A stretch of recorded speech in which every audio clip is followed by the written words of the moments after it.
This time, a stove for the urban survivor. Snake's 1-minute survival tip.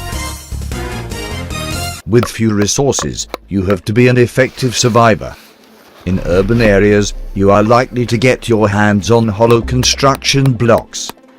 Those are great for building an effective stove for cooking and heating. You only need 2 pieces of it. One is needed as a base, the other as a combustion chamber. Anyway, even with a single block, this urban survival stove can be built.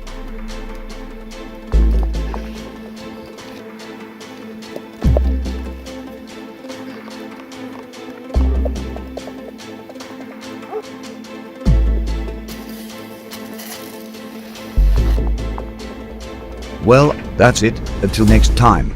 Stay safe, stay smart.